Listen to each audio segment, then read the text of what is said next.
prévoir mon temps en fait, réfléchir à une organisation qui est pérenne pour moi. Je suis maman de 2 enfants, des petites jumelles de 7 ans, donc en fait, donc je ne peux pas travailler après 18 heures par exemple, parce que c'est là où tout commence pour les coucher et enfin c'est la douche, le coucher, tout ça. Bienvenue sur le podcast Flow and Cash Flow. Aujourd'hui, je reçois Laurence. Bonjour Laurence. Bonjour Chloé. La première question que je voudrais te poser, c'est qu'est-ce qui t'a rendu fière ces derniers temps, que ce soit pro ou perso dans ta vie? Ma fierté, donc ça va être plus sur le pro, puisque je suis en plein développement de ma boîte et j'ai réussi à faire le chiffre d'affaires de l'an dernier en 6 mois.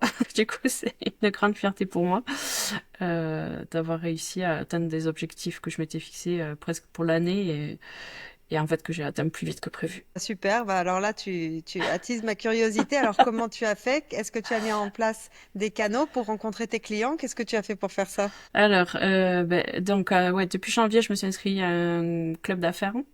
Le club protéine à côté de chez moi. Bon, c'est pas le canal qui m'a rapporté le plus de clients, mais c'est quand même du bouche à oreille qui. J'ai des partenaires.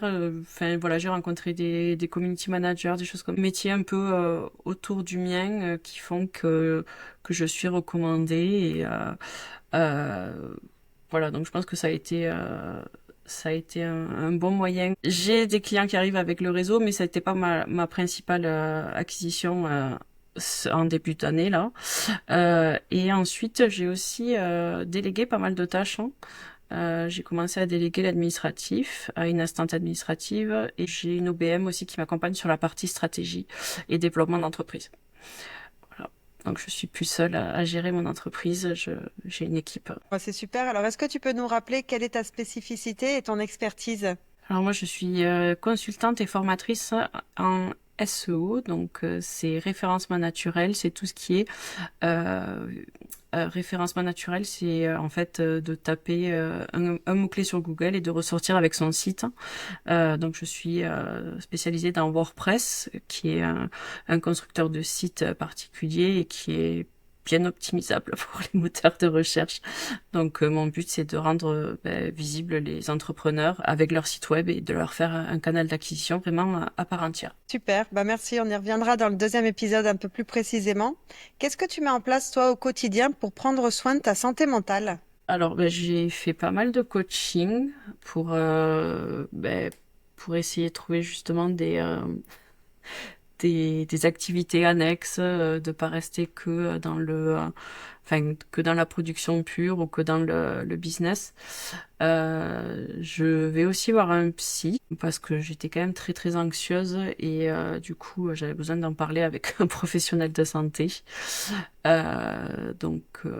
Spécialisé dans les thérapies comportementales, les TCC ou les TTC, je me rappelle plus si c'est les TCC, je crois, euh, Cognitivo-comportementale? ouais, c'est ça. Et donc ça m'aide pas mal, ouais, à gérer un peu ces montagnes russes du quotidien de l'entrepreneur qui font que euh, enfin, moi, pour ma part, je me sentais pas sécurisée au niveau financier. J'avais des doutes. Moi, j'ai eu aussi pendant longtemps le syndrome de l'imposteur.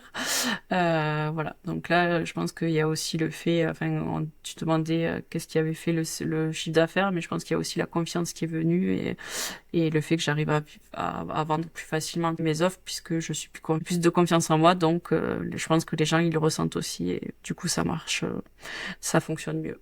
Est-ce que tu as eu dans ta vie une rencontre peut-être ou un événement qui a été game changer pour toi? Dans l'entrepreneuriat, Oui, dans l'entrepreneuriat, peut-être quelque chose qui t'a fait un déclic ou qui t'a fait pivoter ou alors passer à l'action ou voilà, faire un shift. alors je sais qu'au début, quand j'ai commencé l'entrepreneuriat, je suivais beaucoup, enfin je la suis toujours d'ailleurs, mais Aline Bartoli de The Bee Boost et j'aimais beaucoup la façon enfin sa façon voilà d'être, sa façon de communiquer.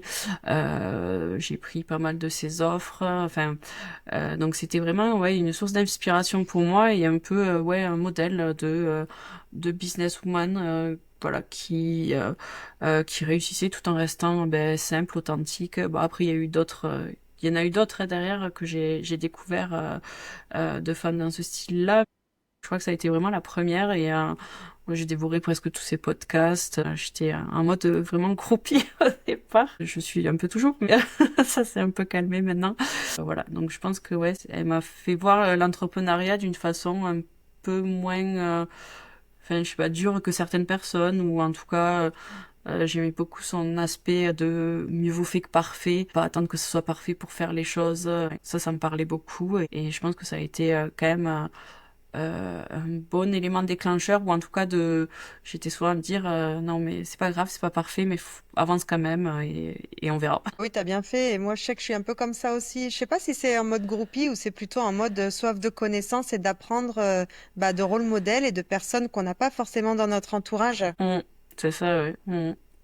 Oui, parce que j'ai pas forcément des entrepreneurs. Enfin, si, ma meilleure amie est entrepreneur, donc du coup, on se challenge aussi toutes les deux. Mais c'est vrai que, ouais, d'avoir des modèles comme ça, de personnes qui sont plus avancées que nous aussi, ça aide à prendre des décisions, ou ouais, à passer à l'action en tout cas. Ouais. Est-ce qu'il y a des actions, toi, que tu mets en place ou qu'est-ce que tu as pu faire justement pour arriver à une vie alignée, ça, avec ton activité professionnelle, avec ta vie perso? Qu'est-ce que tu as pu mettre en place? Alors justement, j'ai pris la formation productivité d'Aline pour en fait me faire un, un calendrier, enfin prévoir mon temps en fait, réfléchir à une organisation qui est pérenne pour moi. Donc je suis maman de 2 enfants, des petites jumelles de 7 ans, donc en fait donc je ne peux pas travailler après 18 heures par exemple, parce que c'est là où tout commence pour les coucher, et enfin c'est la douche, le coucher, tout ça. Donc il fallait que je commence pas vraiment avant 8h45, 9h le matin. Donc je cherchais moi des moyens surtout d'être assez efficace enfin pas trop de temps, enfin être le plus efficace possible en moins de temps possible. Donc voilà, donc moi j'ai des plages horaires enfin assez définies pour mes tâches particulières. Je me garde du temps pour moi aussi, du temps pour le retard. Enfin voilà, j'ai un peu je suis très très agenda numérique, donc j'ai un peu toutes mes tâches, et en plus si je ne les mets pas, je les oublie. Donc voilà, je mets tout dans mon agenda, et en gros j'ai mes rendez-vous perso, mais enfin voilà, je mélange un peu tout. Je fais en fonction aussi de de mon énergie. Souvent, il y a certaines semaines du mois où je suis plus fatiguée que d'autres, donc là, j'essaye de lever un peu le pied.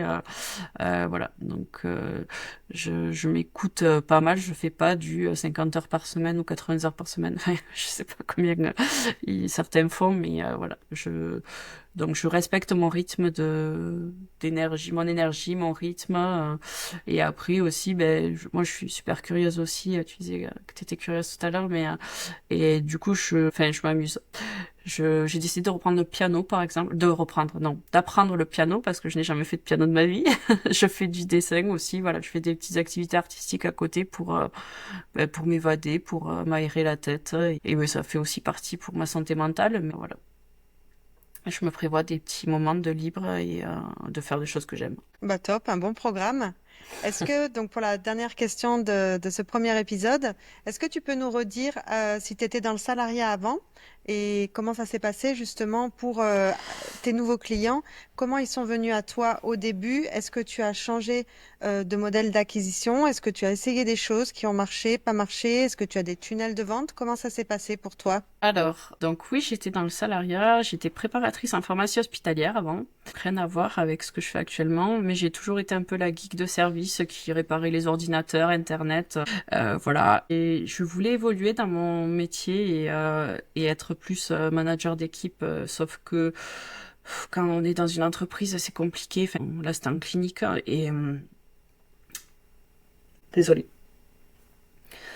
Donc c'était compliqué d'attendre que tout soit aligné pour avoir comment dire, Cette opportunité de... cette évolution. En fait, en gros, j'y travaillais depuis un peu plus d'1 an, et on m'a dit qu'il fallait encore que j'attende de 5 à 10 ans. Donc c'était un peu trop long pour moi.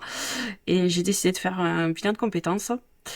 Et en fait, ce qui est ressorti du bilan, c'est que j'avais laissé un peu quand même ma créativité de côté et que j'avais joué la sécurité, mais je commençais à me faire clairement chier dans mon travail.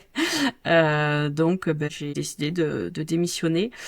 Euh, alors au départ, j'étais partie pour faire de l'écriture, hein, écriture web, copywriting, et en fait, je me suis vite rendu compte que ça suffisait pas forcément, et j'aimais bien le côté technique aussi, des sites internet, des choses comme ça. Donc j'ai creusé, et en fait, j'ai découvert le SEO complètement par hasard parce que ma meilleure amie avait un site qui n'était pas du tout visible sur les moteurs de recherche, donc j'ai cherché à savoir comment on faisait. Donc je me suis formée au départ en autodidacte. Et mon premier client, en fait, c'est la personne avec qui j'ai fait le bilan de compétences, qui travaillait dans une autre boîte. Elle était commerciale enfin, elle avait plusieurs casquettes. C'est une slasheuse.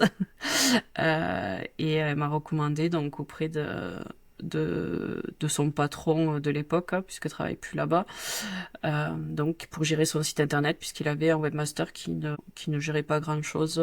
Enfin, donc ça a été mon premier client et ma meilleure amie aussi, puisque son site était pas visible, elle a voulu le rendre visible, donc voilà.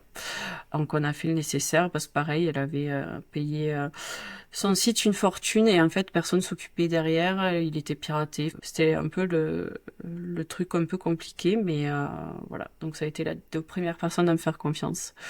Et après, ensuite, et ça a été des rencontres. Des rencontres, je suis allée à plusieurs réseaux d'entrepreneurs. Je commençais à me faire, voilà, à me faire un réseau, à me faire recommander par certaines personnes. Et après, l'un dans l'autre, j'ai fait du bon travail. Et du coup, voilà, je suis recommandée régulièrement par les personnes autour de moi.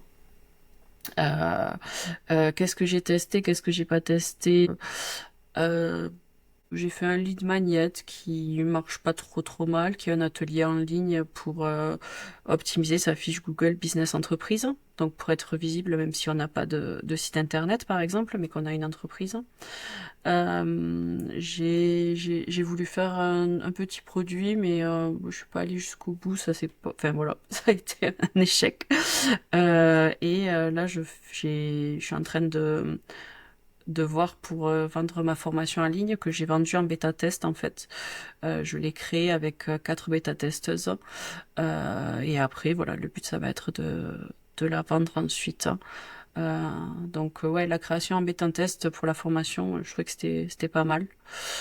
Euh, Maintenant, voilà, la formation est prête, elle a plus qu'à être revendue, enfin, à être scalée. Donc ça, c'est plutôt bien. Et après, pub et tout, j'ai pas trop fait. Et du coup, Voilà. tu fais de l'accompagnement seulement one-one, plus ta formation là que tu viens de faire, c'est ça? Ou tu as d'autres méthodes? Non, je fais de la prestation de service, donc où les personnes me délèguent complètement la gestion de leur site, de leur stratégie. Je fais de la formation en one-one via un organisme de formation avec qui je travaille. Et j'ai la formation en e-learning, mais qui est hybride parce que il y a des enfin des coachings. Il y a oui, des coachings de groupe de prévus. En fait, c'est des petites cohortes où on se retrouve tous les 15 jours pendant 8 semaines, euh, et euh, et donc du coup ça permet d'être voilà, de pas être seul face à son référencement naturel, de poser ses questions. Il y a un canal WhatsApp aussi. Ouais, c'est les trois gros principaux. Enfin, c'est mes offres principales. Ces trois parties. Et tu postes sur les réseaux pour qu'il y ait des clients qui te connaissent et qui viennent à toi, ou c'est vraiment que le bouche à oreille? Alors oui, je poste sur les réseaux. J'ai été recommandée sur le réseau sur LinkedIn, mais j'ai pas. Enfin, c'est pas vraiment mes canaux d'acquisition principaux, même si là, du coup, je fais une formation aussi de Laurine Bemer, la meuf en rouge, pour justement faire de mes réseaux sociaux un canal supplémentaire d'acquisition. Mais sinon, jusque là, j'avais pas eu trop. Enfin, j'avais pas de stratégie en fait. Je sais pas comment expliquer. Alors, j'avais fait la BSB Academy l'an dernier pour mettre quand même. Comment dire? Pour avoir une stratégie globale, parce qu'en fait j'ai la stratégie SEO, mais j'ai pas de stratégie après marketing complète. En clairement, euh, comme je suis dans une niche moi qui est très concurrentielle, puisque tout le monde fait du SEO, c'est pour se démarquer, il faut trouver d'autres moyens. Et donc du coup, c'était essayer de trouver d'autres moyens, mais j'avais pas réussi à trouver une stratégie qui me convenait en fait. J'ai mis un peu de temps, je pense, à trouver la stratégie qui me convenait parce que Instagram, je suis pas forcément fan des réels, des choses comme ça. Enfin, c'est pas, je mets 3 heures à faire une réelle, à monter une vidéo, donc c'est pas vraiment top quoi. Enfin, en tout cas, c'est pas mon kiff de faire des montages vidéo de 3 heures pour avoir, voilà. Donc je cherche, j'ai testé plein de choses et j'attends de voir si ça fonctionne aussi. Mais j'ai pas de vraie stratégie d'acquisition. C'est pour ça qu'avec Laurine là. Je pense que ça ira mieux puisqu'il y a la prospection. On va voir tout ça, mais j'avais du mal à savoir quoi faire. Enfin, je faisais pas de routine d'engagement, je faisais pas de choses, voilà, qui étaient vraiment. Et oui, comme j'avais du travail, je cherchais pas trop non plus. Enfin, en avoir plus, si, je veux toujours en avoir plus, mais bon, il y a des moments où je suis quand même limitée en étant seule. Mais bon, là, j'ai rencontré une personne là qui veut tester le métier et donc qui est devenue ma stagiaire. Donc, je devrais avoir de l'aide pendant quelques temps là sur la partie production. Donc, je vais en profiter. Ok, super. Bah, merci Laurence. On arrive à la fin du premier épisode. Où est-ce qu'on peut te retrouver? Je le mettrai dans le résumé de l'épisode. Alors, on peut me retrouver sur Instagram. Donc, c'est phoenix.wp.seo, mon adresse, et sur LinkedIn à Laurence Coindre. Ok, merci beaucoup Laurence. Merci à toi, Chloé, pour l'invitation. Si tu as aimé cet épisode, tu peux laisser 5 étoiles sur Apple Podcast ou Spotify. Et bien sûr, partage-le à quelqu'un qui pourrait en avoir besoin. Tu peux me taguer et laisser un commentaire. J'adore avoir ton feedback. Ça m'aide à grandir et à proposer des épisodes qui te ressemblent. Belle journée!